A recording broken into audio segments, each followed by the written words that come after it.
I'm going to bring you back because I begged to get to do this part of this section. So I wanted the chance to introduce you to a little taste of this, because sometime I would really like to do a train the trainer on this to pass it on now that I'm a little white-haired old lady. So part of the training we do is a little bit of this disability liberation / attitudinal barriers workshop that I talk about. So I'll just tell you a little bit about the background, which is I have this background of 25 years of reevaluation co-counseling.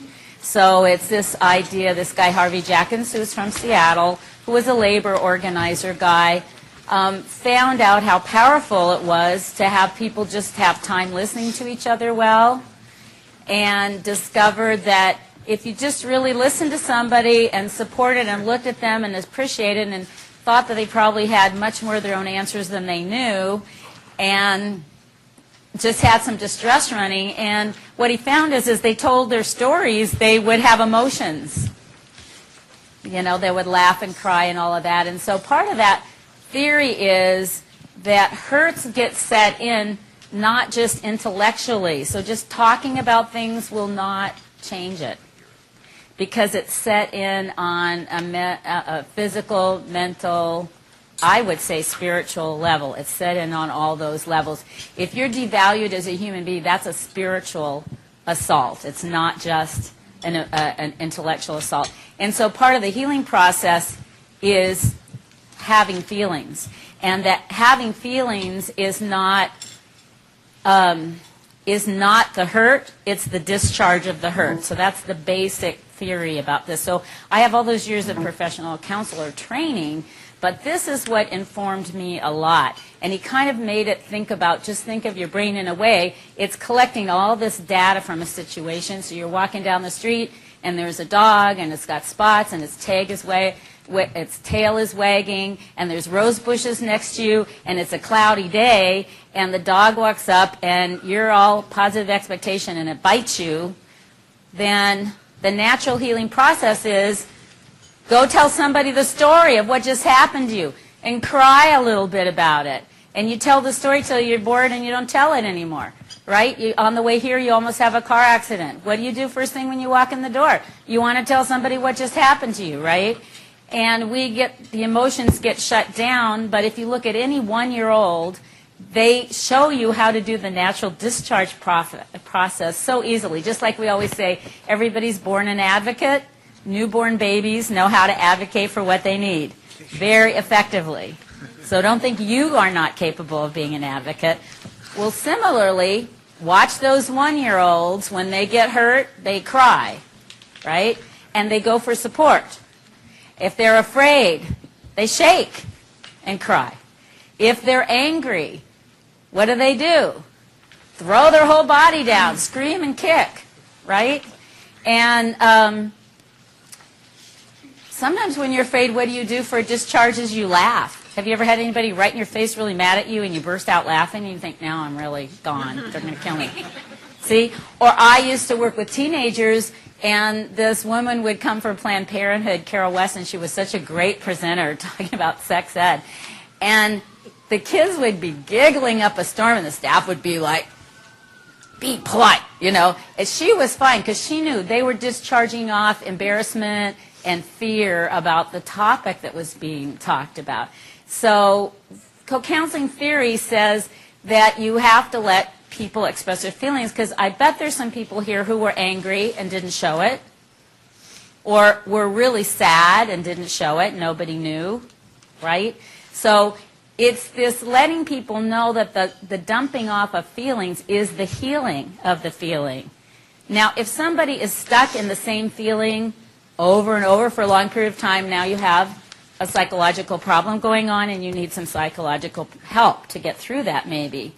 But naturally, 1-year-olds do not cry forever. They cry. I remember my little nephew Jesse learning to climb up on the couch, jump off the couch, and land on his feet. So I'd say it took about 40 tries, and between try 1 and try 40, There was a lot of bruised knees and a lot of tears and a lot of crying. And by about 35, he was landing on one foot and one knee and looking up to see if I was still watching to know he was okay. And by the 40th time, he did it. So we would never learn how to read or ride a bike or do these things that are hard and painful without throwing some tantrums along the way. It's natural. So we all know we get stopped from doing those natural forms of healing, right? Don't be a crybaby. We get shamed. We get smacked. We get beat. And so the inhibition, isolated, go to your room, shamed, don't be a crybaby. So we get a ton of messages to stop that natural healing process. Well, what is weird is if you ever, like, something has been really good or fine and you start crying and you don't know why, or shaking, and that's because it's finally safe enough for something to dump off of you. And the tears that you cry when you're crying sadness have different chemicals than when you're chopping onions. This is all your body, that stress reaction that you have, the fight or flight thing that happens. That's biological. When you're under stress, your brain thinks differently, your senses get clearer, your heart speeds up, your adrenaline rushes through your body, so you're ready for fight or flight or freeze. I learned about that one a lot longer, the freeze response. Right? That's how you handle a crisis. And what happens when the crisis is over? That's great. You did that so well. Yeah, you're weak in the knees. You're sitting down and you're weak in the knees. You know, you might throw up. You might have biological functionings happening because everything is just discharging out, right? And your body comes back to stasis and you feel really tired and worn out and relaxed, and eventually you get back to stasis again. And that's what a stress-related disease is that all those different bodily functions don't ever get turned off. You know, your brain is working on a stress and it's just never getting turned off, so you get ulcers, you get migraines, you get these chronic illnesses that we're talking about. So that was a part of the theory, this natural healing process, which meant if you're going to heal from hurt, so that was one-on-one hurts. Well, what they found out was, well, there's these one-on-one hurts, you know, I got attacked by a dog or something. The other piece is when you have this traumatic experience and you don't get a chance to discharge, and by the way, rapidly telling the story is discharge also. And if you don't get a chance to shake it off, cry it off, burp it off, fart it off, whatever the discharge is that you do. I'm a yawner. You know, I yawn as discharge. So whenever I start to do relaxation practice, I yawn and I yawn and I yawn. People who've had strokes will have these huge yawns. Their whole body will just go through it. And it's discharging. It's like, think of it like energy that's built up. That's got to discharge out some way. And it's a natural process because all 1- and 2-year-olds do it so perfectly, unless they've already been beat, scared out of it. And we all have some feelings we're more comfortable with than others. When this stress time happens, if we don't get a chance to do the natural discharge process, which is get support, dump off some feelings, get our biological system back to safety and normal, the other thing that happens is we don't think very well. And we don't think very well forever. It's kind of like, instead of all of these disparate pieces of information, sunny day, rose bushes, spotted dog, tail not wagging, blue dress I'm wearing, so that the next time I'm in a new situation that's brand new, I'll check it out. I'll scan. Is the dog spotted? Is it a sunny day? Are the roses nearby? Am I wearing a blue dress? Decide how I'm going to proceed in that situation. But if I haven't had a chance to do that, this stuff gets glommed in, and this is where phobias come in and allergies. Now I'm allergic to roses. I never know why. I can't make that connection. What happened? So this is part of the theory, and why I say it's important to have to teach about it a little is because when you're working with people on hurts, and this is psychological self-esteem hurts too, part of the healing will be discharging off feelings. And so it's good, and I want mentors to know that so that they know that their mentees having feelings doesn't mean they're more miserable, more afraid, or more hurt than they were before they were showing they were having feelings. I want them to know that that means their mentee is safe with them and can dump off feelings that they've been holding back, that needed to just dump off and heal. And to not be afraid and not stop it. Can I use you for an example? So what is this message to you when someone does this? Oh, you're having a hard time. I'm so sorry. What does this message mean? No, that's not what it means. See, you'd think that's what it means, but what does it really mean? Hurry up and get over it. Kind of like hurry up and get over it. Right? You know? But if someone says, can I hold your hand while you're telling me about this? It's a different feeling of support. Got to be respectful, but it's a different feeling. And so helping people learn how to recognize when what they're doing is they're uncomfortable with the feeling somebody else is having and therefore they shut it down, is that they're stopping the healing. And I want them to know that just because someone's showing a feeling doesn't mean they're in more distress. It may actually mean they're really safe right now, because they've never been with anybody who's willing to listen and respect them of who they are in that way, or at least not since that happened. So I just like to talk about that. So the reality, there's a wonderful liberation policy statement that co-counseling came up with, and they did this for all kinds of constituency groups because they found out that, okay, there's the individual hurts, but what about the cultural hurts of sexism and racism and attitudes toward people who are poor and people with disabilities, that these are actually oppressions that are real outside of us. They are a cultural pressure that's on us that is a real hurt. And they deny the reality about who we are because they can't work if you know who we really are. So we really are good, lovable, valuable, creative, intelligent, cooperative, attractive, strong, powerful. Is that a surprise to anybody in this room? No, it's not. That's who we know we are. But when I do groups with individuals with disabilities that haven't been through this with me and haven't been with IL for very long, it is a surprise. And right away, some of them will start crying or arguing with me why they're not. So economic political system, what's oppression? It's where a vast majority of people work to produce wealth for a small minority who own and control the wealth. Okay, that's true. If you're a man in this culture, you're doing your job if you work until you drop dead or you kill before you get killed. So if you cannot do those things or are not doing those things, you get put down. You get called names. You get the attitude of feeling less than. Now, this is changing somewhat, maybe a little bit in our culture, but it's a big stereotype. Same thing for women. If you're not able to care for others in my generation, then what is your usefulness? And the most men who got injured, Jerry, my boss, and I would talk about this, because he was quadriplegic, used a manual chair, into sports and hunting and all that kind of stuff.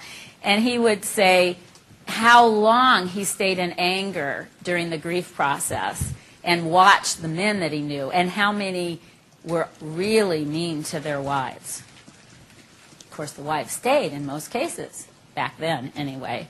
But we saw so many women that acquired disabilities and the husbands left. They didn't stay. But the women, the men weren't so much suicidal, the men were mad. The women would get suicidal because if I can't take care of people, and that's so, I've been in this movement a long time, so I'm not saying it's all the same now, but do you know what I'm saying? It affects people differently based on male, female, family of origin, what were you raised to do, but that disability interrupts some of those. I had this chronic illness. I wasn't raised with some of the same expectations my sister was as a woman with a disability or a girl with a disability, because I wasn't thought of as a woman. I was thought of as a medical condition. I'm sorry. Economic political system. So we have a system that it's not any better than it was. Anybody watching I wanted to say, it was so funny, I almost said Frankenstein. The Roosevelt stories on TV and the trusts and the corporations, like, have we gotten anywhere? We're still talking about the 1% of the 1% have all the money. And what about the exploitation of people with disabilities? Why is a hearing aid thousands of dollars still when everybody can get iPhones and computers? It doesn't make any sense. So this system causes disability by unsafe working conditions, and it stereotypes people with disabilities as less productive or non-productive, thus the word disability, which we're all so uncomfortable with and use begrudgingly. And by its own terms, it disvalues and further disables us. So every oppression relies on a psychological trick of separating one group from another by virtue of some real or imagined difference, and then using that difference as an excuse for mistreatment. And it is a way for people. This is Amina's worldview. You don't have to accept it. I'm throwing it out to you as a way to look at this. All that pent-up feeling that isn't discharged gets aimed somewhere. All that energy is looking for a lightning rod, and that's where bullying comes in, and that's where this oppression gets targeted on a target group. And people with disabilities is a target group. And we still see that. They always complain about us like we're costing everybody so much money. Now, I would like to know why spending money on a power boat is somehow more valuable to our culture than spending it on a wheelchair. I don't get it. Or why health care cost is like a burden on the economy when it's part of our economy. I don't get it. And certainly a lot of people are getting rich off of us, right? A lot of people. So who are we talking about? Examples, who's considered disabled, and what does that mean? And so we explore that. When I do the workshop, one of the things I love to do are disability panels, and when I do them, I don't have a free-flowing one. I have a recipe that I learned from co-counseling. What's good about being disabled? What's hard about being disabled? What's the name of your disability and what does that mean? What kind of supports help you live the quality of life you want? And what don't you ever want to hear again? They love that. And then are you willing to take questions or anything else you want to tell anybody? And then I ask the audience, and I've done this with anywhere from small groups of 20 up to 100 people, or 200 I did for the city of Phoenix. Then I ask the audience to repeat back to the panel, what did you hear them say? And I will interrupt them if they give some interpretation about Johnny, you know, is really a brave person. No, what did Johnny say? Johnny, I heard you say.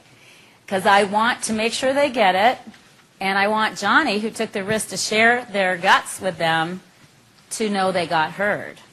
And people love doing that panel. I know there's a million ways to do it, but that's an easy one for me. And they love doing it, and the audience really gets a lot out of it, and they enjoy it as well. So this idea of hearing from people what is disabled and that there's no normal, everybody is different, it's on a continuum. We all know that, right? The word multiple sclerosis does not tell you what that means to that person. It might give you a few hints. Having psoriasis does not tell you what that means. Being quadriplegic does not tell you what supports they need necessarily, what functions they have going well. Being called a person with a developmental disability, it does not tell you. These labels don't really tell us anything, and that there really is no normal, because why is it that my co-director, who is never identified as disabled, always has had in the lifetime I've known her chronic migraines, chronic digestive problems, takes Prozac on a regular basis, or not Prozac, what, Prozac, you know, the digestive one. I mean, but she's not disabled. I'm the one that's disabled with my chronic skin condition that is only really bad when I can't wear clothes, but other than that, it's okay, you know. So, none of this is new to you, but sitting and having these conversations with consumers is a shocking opportunity for them. And is disability a tragedy, a circumstance, a change? How do we view it? So looking at that, and then of course I always show them the difference between the medical or the rehabilitation paradigm and our independent living paradigm, where the focus is on what's the problem. The problem, I was a problem with chronic health problems in a clinic for 15 years of my life. I was clearly the problem because they did everything possible for me. And of course it was the 70s, so maybe I just really didn't want to get better. Maybe that's what it was. The truth is they didn't know what an autoimmune disease was back then. It wasn't until after HIV that they started to begin to understand autoimmune. So then I like to do this. So we're going to do dyads again. So break up into a dyad, 2 people, get an A and a B person, and we're going to do a little sharing opportunity with each other. So I like to do this, and we'll do just short ones, but I'll give you a hint about what this is like. So you've got 5 here, so why don't you go meet up with April? Yeah. So we only have like 25 minutes for this segment, so we're going to move on. Everybody got a partner? Who's A? Who's B? This table does not have a partner. Is there an extra person? Oh, this gentleman. Great. So you want to pair up with somebody from this table? Great. Do you need a chair? Here's a chair. Take this chair. Thank you. Okay, so you have an A person and a B person, right? Okay, you're not going to take notes during this. All right, so one's going to be the talker first and one's going to be the listener first. Right? And so what is the listener going to do? Like what? Listen like what? Like a treasure box opening. Right.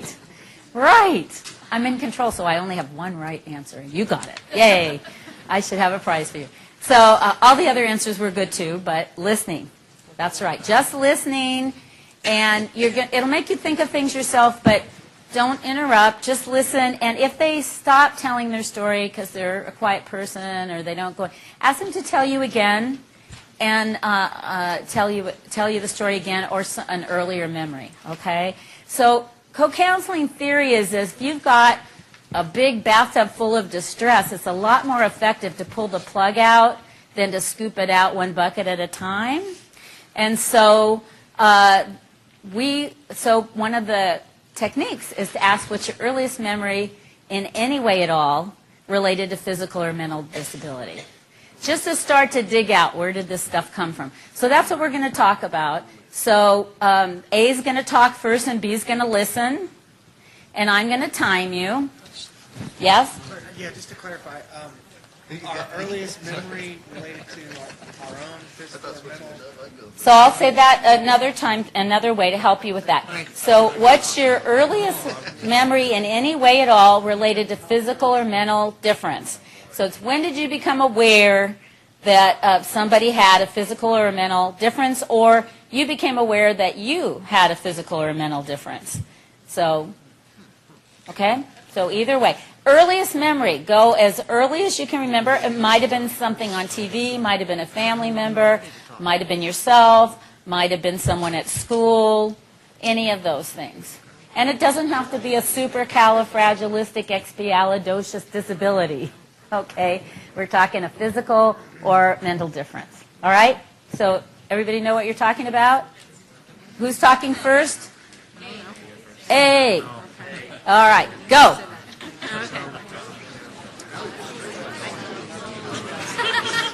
Okay, we're going to come back. Thank you. What a good job you guys are doing.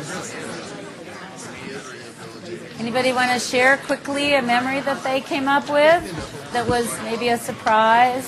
Family, friend, TV, Jerry Lewis, telethon. Come and share with us instead of each other. Yeah. Am I? There you go. You're on now. Okay. No, I'm not. Yes. Nope. No. Hello. Hello. There you go. Very, very interesting because I absolutely cannot go back and remember anything when I was young, ever anybody with a disability, or I don't remember anything racial. I don't remember any differences. People until I was like in the 7th grade or 8th grade. Never even occurred to me that anybody was different. Interesting. Well, I just want to say at our age, going back to 7th grade is an early memory. Well. So I would give you more credit than you think. Yeah. I just wanted to say the same thing. I had a very hard time thinking of something, and I really haven't. I sat there and tried to ponder and try to think what differences I see, and nothing really set into my mind until just really recently, until early adulthood, like 16, 17. Did anybody that was a listener, when they were listening to somebody else's story, I know you're already thinking about your homework, what's your story going to be, then realize a different story by listening to the person you listened to? Yes? Say something about that.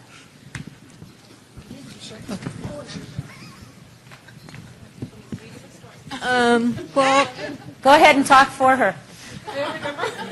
No, just tell what happened. Tell what happened. So who was telling a story? she was telling me a story about a gal that was skinny on top and bottom, but in the middle was like a hot dog, and that she couldn't get through the door. Okay, and then what happened?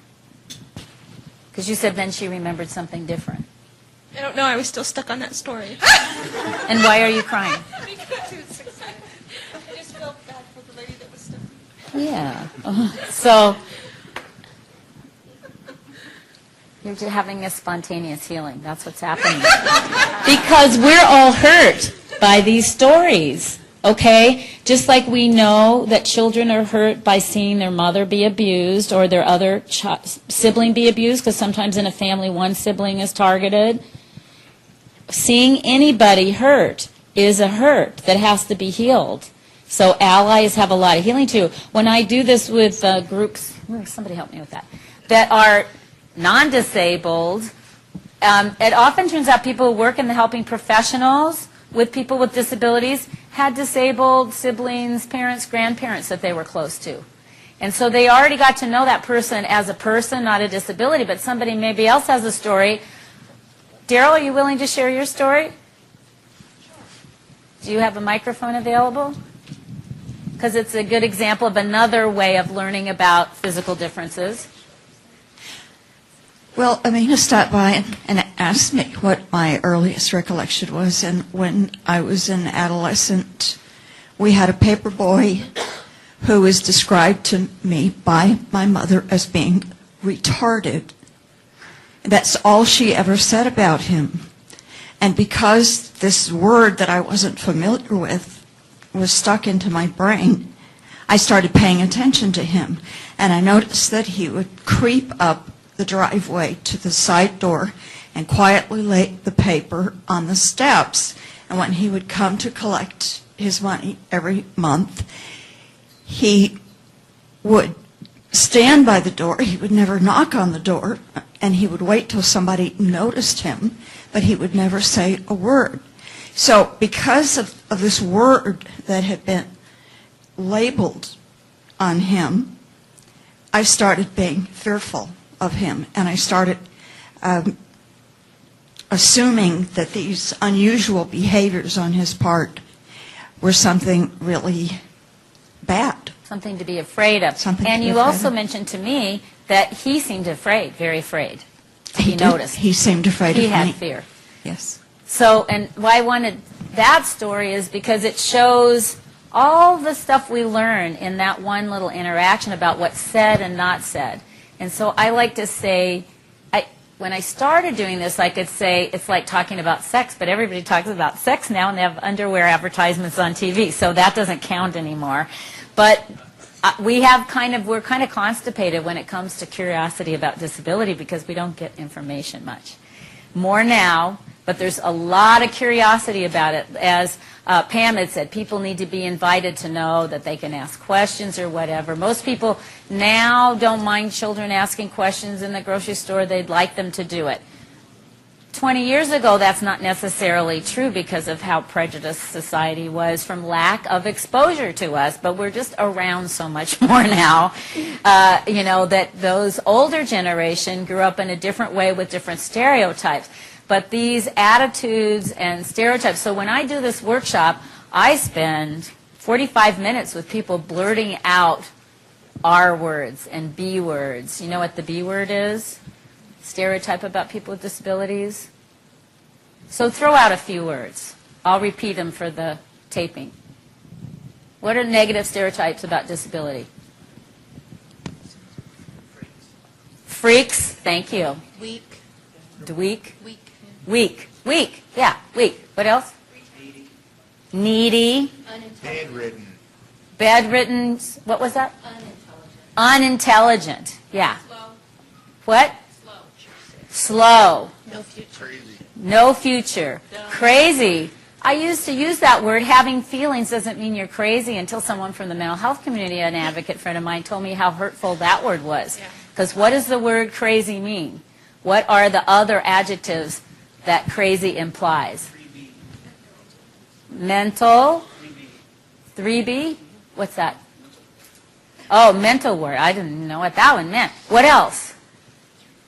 How about scary? Dangerous? Psycho. Maybe murder. What else? What did you say over here? Psychotic. What does psychotic mean? Out of control. Don't know what they're thinking.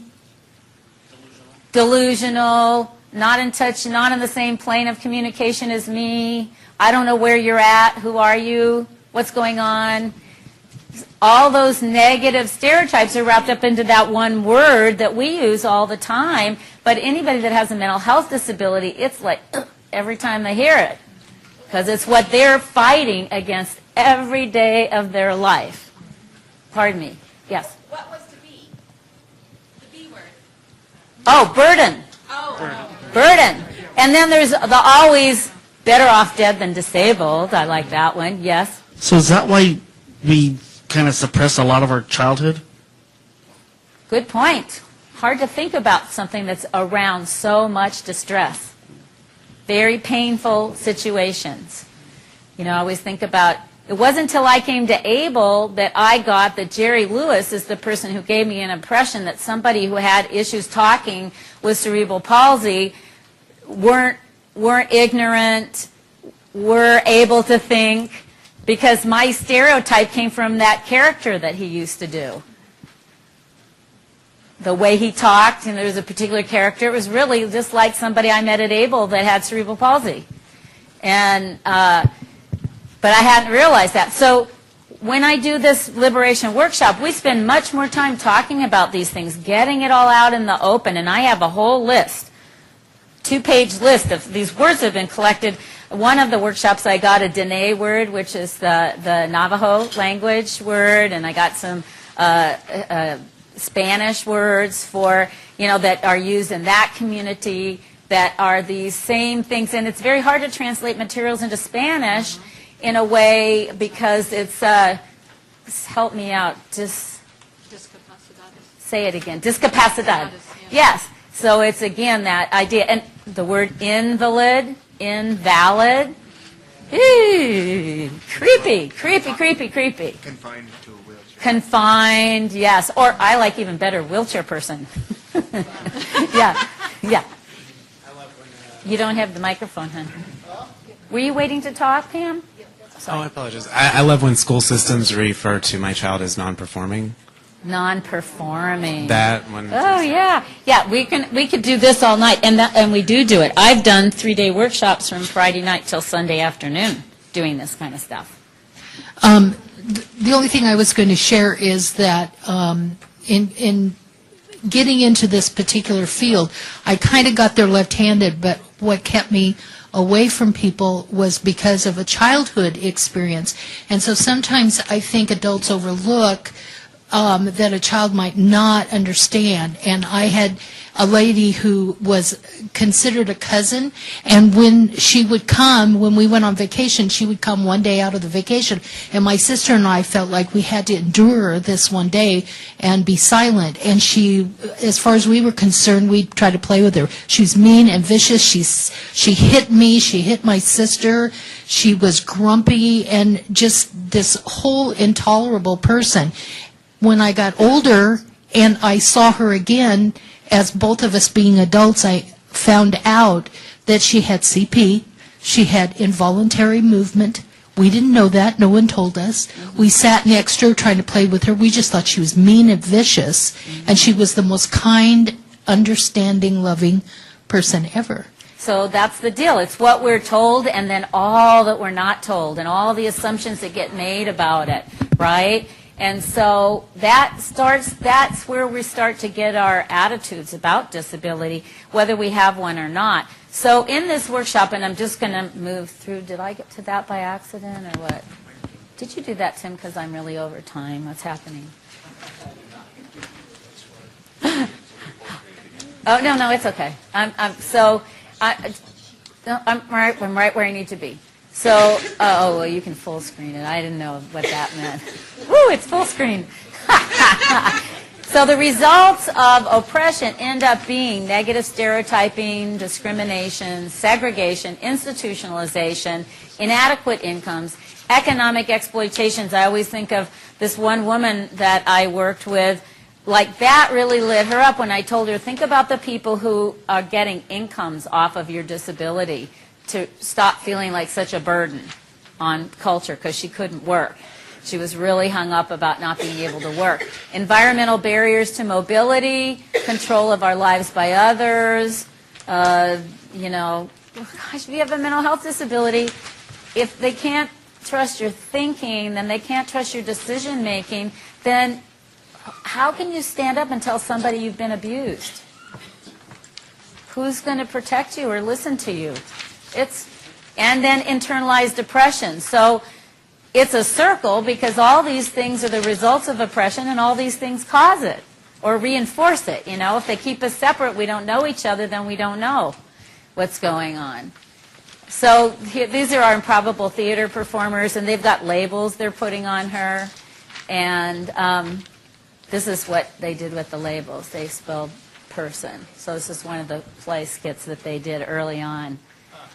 So creative responses, results of oppression, discrimination, segregation. So it's really interesting. Inadequate incomes, we all know about the poverty level of people with disabilities, the number of people with disabilities that are unemployed, sheltered workshops, well, it's starting to come down federally. Their days are numbered. Their days are numbered, and they're nervous, and they're kicking up, then it's going to be vicious. And I had a target on my back when the state of Arizona voters voted that to raise the minimum wage, and they left out having a loophole for the sheltered workshops. And it blew up all over the papers. The parents, the providers sent letters out to the parents to scare the parents of the ones that had kids in sheltered workshops.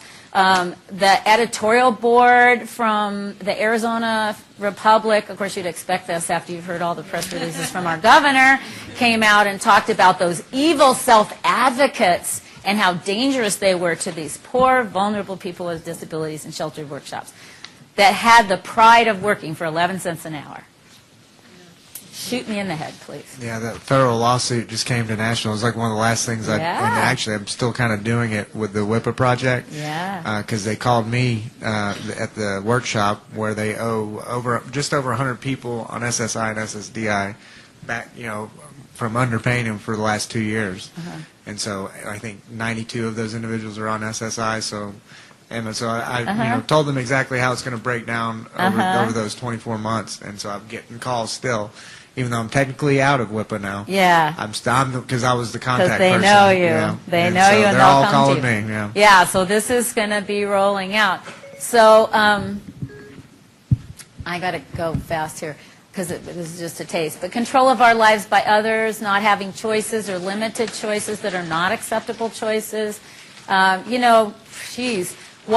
was all those years until Olmstead, why was it that 95% of Medicaid dollars were mandated to go to nursing homes instead of home and community-based services? Why was that? Lobbying. Lobbying, thank you. By who? The nursing home industry, that's right. Poor independent living skills, low expectations, we know about that. And so I, have them list out all of this stuff. So this gets internalized about who we think we are. And we have a lack of political awareness a lot of times. We're less likely to vote, less likely to run for office, obviously. More organizations for people with disabilities than as of. We've been talking about rebranding ABIL and talking about how do we describe ABIL when we go out. Well, the first thing I always say is we're different than other organizations because the majority of our board and staff are people with disabilities. That's what makes us different. We get it. Low expectations that we have for ourselves, low self-esteem, poor self-confidence, poor self-advocacy skills, isolation, feeling left out, so we don't show up and we don't call and say we're not showing up, diversiveness amongst ourselves, that pecking order amongst the different disability groups about who's got it worse, denial of our disabilities and others, blaming the disability for everything that's wrong in their life. So this is a cartoon. It says, the Victim Channel, the weather today will be really unfair, by Scott Chambers, who, anybody here used to read The Mouth? He used to do a lot of cartoons for The Mouth. He's fabulous.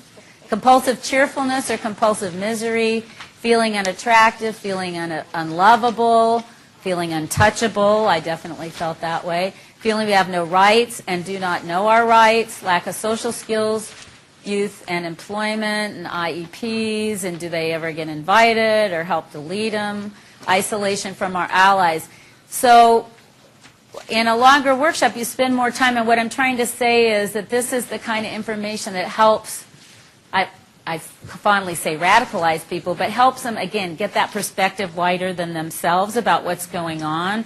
And it's like that they are under this waterfall of these attitudes all the time to kind of wake them up to it and realize it's not going to stop feeling this way unless they do something to step outside of that waterfall. That they have to take action and they have to get to know more people with disabilities because you'll love them before you love yourself kind of thing. So we need it. What do we need from allies? We need it interrupted. We need people, and so this is why I talk to the peer mentors. So if you see somebody running any of those things on that 2-page list, chances are, and people run those same attitudes about themselves that are non-disabled too. I don't want to say they don't, but there's a certain cluster of them that are related to disability. And so those, they need encouragement to act outside of it. They need somebody to interrupt and say, wait a minute, that's the oppression talking. That's not who you are. You know, help point that out to them and point it out to each other because we need to lift each other as we climb out of that hole. So to remember the truth about who we are, that's part of our job, and that's part of the mentor's job. Knowing our legal rights and speaking up about them, so we have to get educated. Showing up, getting involved in things that matter to you, and don't do it alone, get company. So these are some of the, just quickly, things that I talk about in the workshop and that I talk about briefly with the mentors. Learning the rules of the programs that you're part of. Pam was telling me at lunch, teaching persons with intellectual disabilities that, yes, they did have to interview for their jobs. And yes, the employer got to choose whether they decided to hire them or not instead of placing them in a slot. That kind of thing. Get to know other people with disabilities is huge, and that's what we do best. Closeness, respectful closeness, physical and emotional. Emotional closeness is letting people be where they're at and letting people have feelings if they're having them. You know, just being respectful while they have them and then going on, but not trying to stop it because you're worried about their suffering. No, they're healing. And awareness, being able to identify oppression-driven thinking and behavior. So learning self-advocacy skills, and what we need from non-disabled allies, teachers, friends, and family is to explore their own feelings. And I love to do this in another little think and listen I like to do for longer periods of time. I like to do more than one, because the more you do, the more you remember. And if anybody here has read John Hockenberry's book, I highly recommend it, because he describes that so well after he became disabled, how suddenly he realized these other family members he had that were disabled all along that he'd never even identified as that being part of his life. Relaxed light listening and interrupting our internalized oppression to remind us of the truth of who we are. So that's what all of our allies can do for us. Support our goals, ideas, and dreams. You know all of this. Safe touch with permission, speak up about discrimination and inaccessibility. So I asked a friend of mine with all this NFL abuse, wife abuse, beating stuff going on, who I suddenly realized, she's a survivor. I wonder how this is affecting her. And boy, was she glad somebody finally asked her. After that, we both wrote letters to the editor. And she was so happy somebody was talking about it out loud. So happy that it was out loud. And that's why when we do that whole session about throwing out those stereotype words out loud, it's always like this room. It's quiet at first, and then once they get rolling, to just get all that out on the table. And then I take them later on in the workshop, and I have them go through the list and circle, what are the key things that are holding you back, on this list? So we can plot a path to liberation for you by knowing what are you up against. So that's that. I know I went a little bit over, but thank you.